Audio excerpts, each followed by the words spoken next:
Hello and good morning, students. Welcome to our online session of social science. So, students, this is the fifth part of the chapter first of our economics book, that is the story of village Palampur. So, students, let's recall the first what we read in the last part of the video, that is fourth part.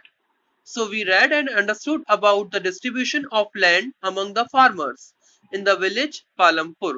Afterwards, we discussed about the labor, that is second necessary factor for production. And today we will move further with the next topic, that the capital needed in farming, from the page number 9 with its continuation.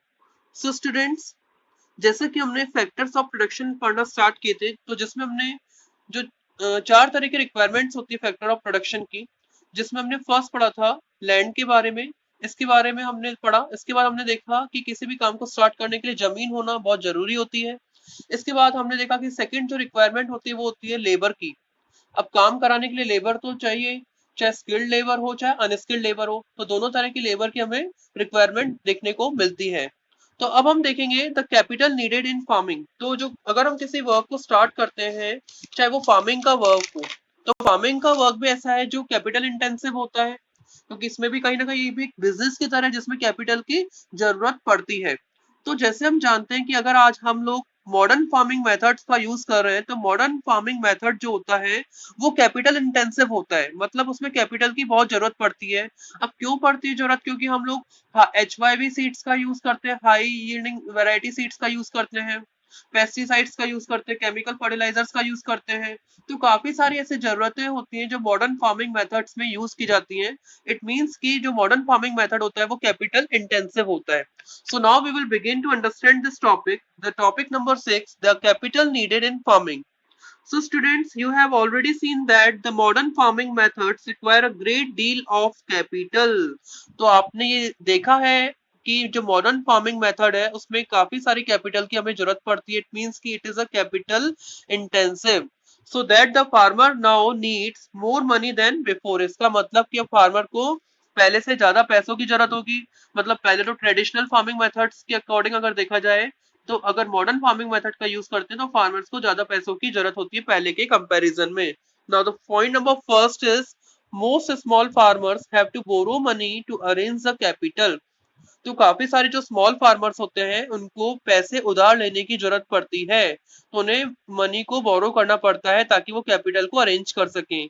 They borrow from large farmers और the village money landers और the traders who supply various inputs for cultivation.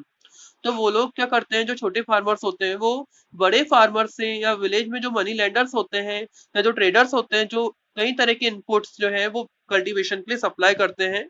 The rate of interest on such loan is very high. तो ये है कि जो ये loan देते तो है, लेकिन इनका जो रेट ऑफ इंटरेस्ट होता है वो बहुत ज्यादा होता है। They are put to get distress to repay the loan. Okay students, now we will discuss about the story. So हमने देखा कि जब लोन रीपे करने का टाइम आता है तो फार्मर्स को कितनी परेशानी का सामना जो है वो करना पड़ता है। Now we will discuss about the story of Savita, कि सविता एक स्मॉल फार्मर है और किस तरीके से उसे परेशानी, जो प्रॉब्लम्स होती हैं, जो परेशानियां होती है वो उसे फेस करनी पड़ती है। तो अब एक स्मॉल फार्मर की स्टोरी पढ़ेंगे ताकि हमें समझ में आए कि क्या परेशानी जो है वो फेस करनी पड़ती है। So Savita is a small farmer. She plans to cultivate wheat on her 1 hectare of land.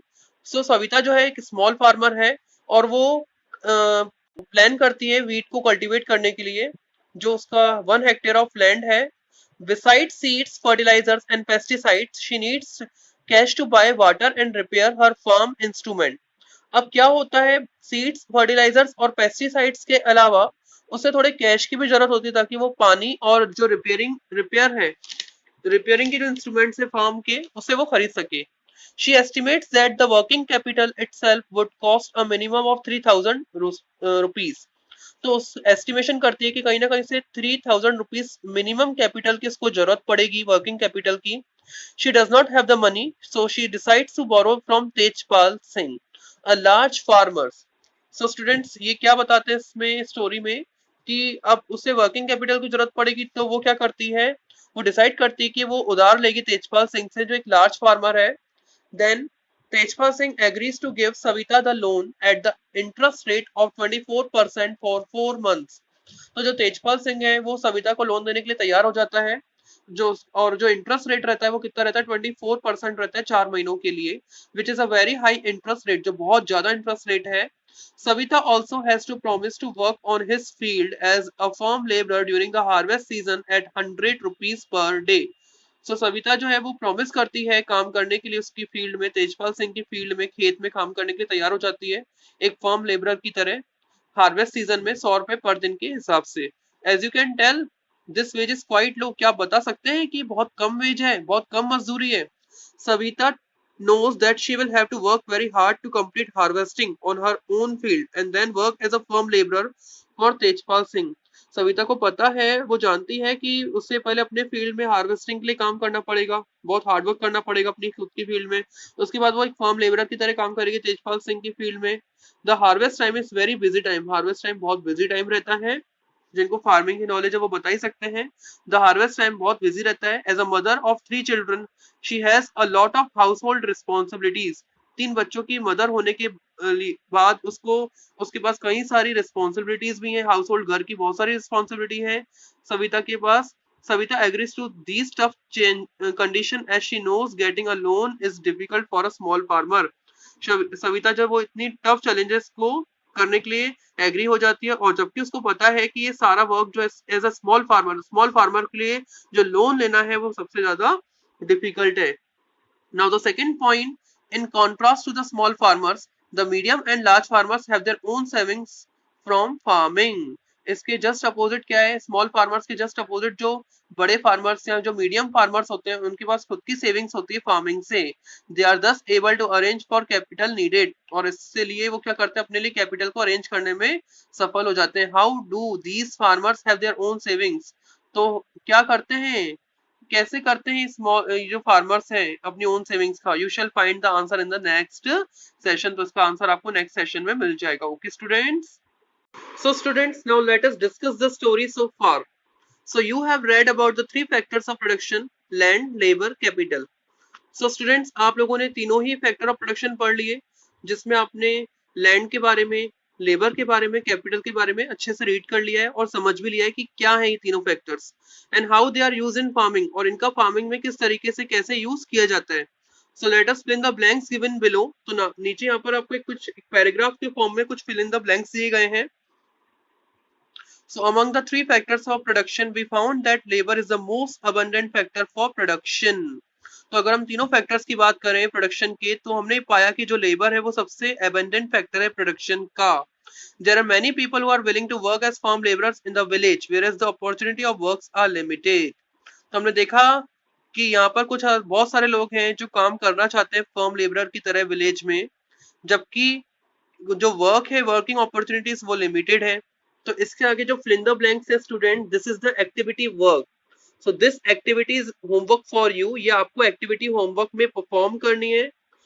It is just for reading and not for the examination. It is just for reading and for understanding only. So हम लोगों ने पूरा chapter अभी तक cover किया है, हमने एक एक चीज को बहुत डिटेल में डिस्कस भी किया है।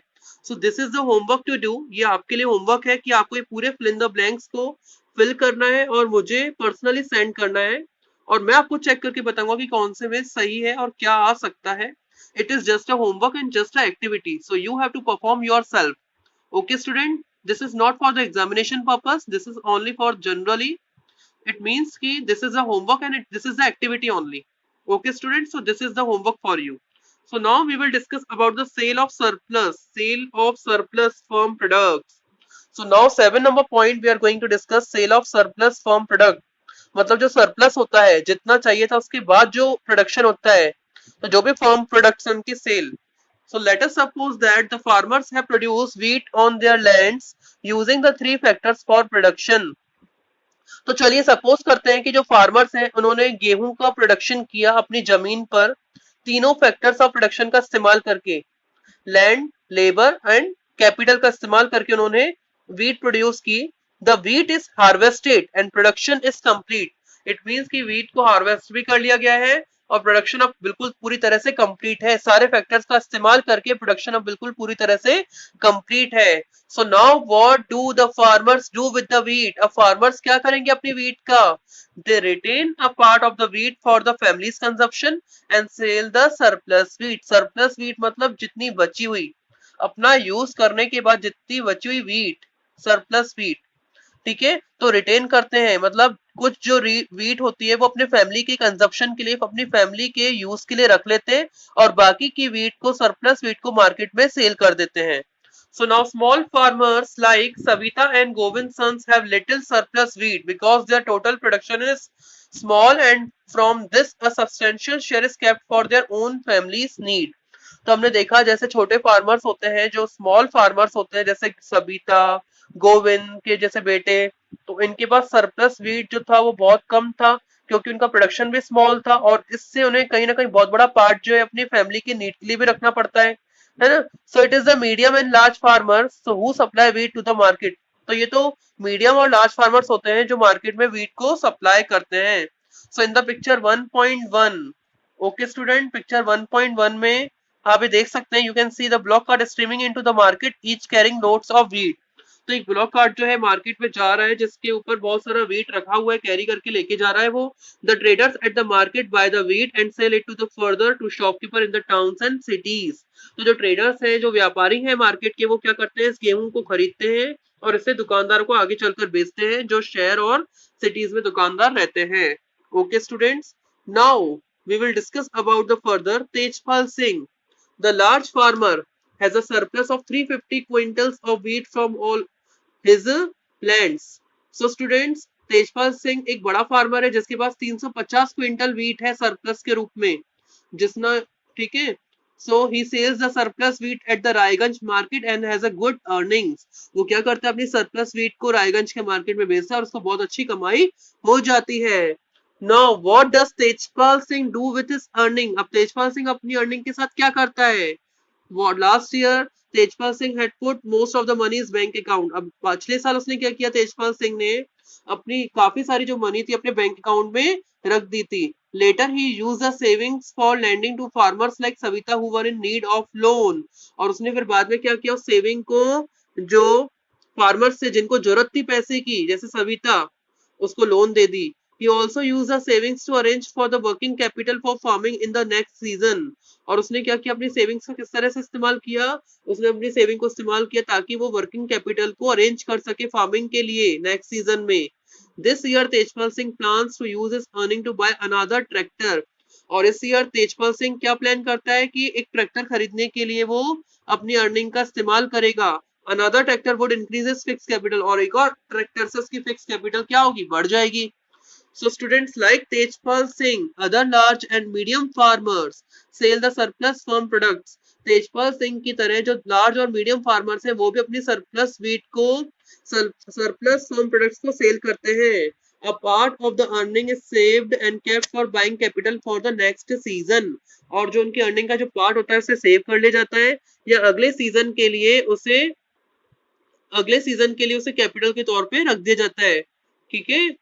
This they are able to arrange for the capital for farming from their own savings. So इस तरीके से वो बिल्कुल सक्षम हो जाते हैं अपने कैपिटल को अरेंज करने के लिए, फार्मिंग के लिए, अपने खुद की सेविंग्स के लिए, अपने खुद की सेविंग्स में से ही अपने लिए कैपिटल को अरेंज कर लेते हैं अगले सीजन के लिए। Some farmers might also use the savings to buy cattle, trucks and set up shops. कुछ फार्मर्स क्या करते हैं, सेविंग्स का यूज कैटल, ट्रक्स या शॉप्स वगैरह सेटअप करने के लिए भी यूज करते हैं। So we shall see these constitute the capital for non farming activities. तो इस तरीके से हम देखेंगे कि कॉन्स्टिट्यूट करते हैं capital for non farming activities के लिए। सो स्टूडेंट, इस तरीके से हमने देखा कि किस अकॉर्डिंग ये फार्म एक्टिविटीज जो है वो परफॉर्म की जाती है, किस अकॉर्डिंग स्मॉल और लार्ज फार्मर्स के बीच का डिफरेंस जो है हमने पढ़ा कि किस तरीके से स्मॉल फार्मर सेविंग्स करते हैं और उसका यूज करते हैं, और किस तरीके से मीडियम और जो लार्ज फार्मर्स होते हैं अपनी सेविंग्स का इस्तेमाल करते हैं फार्म एक्टिविटीज को कंप्लीट करने के लिए। So students, it is all about this part. So in the next part we will discuss about the non farm activities in Palampur. Okay students, thank you.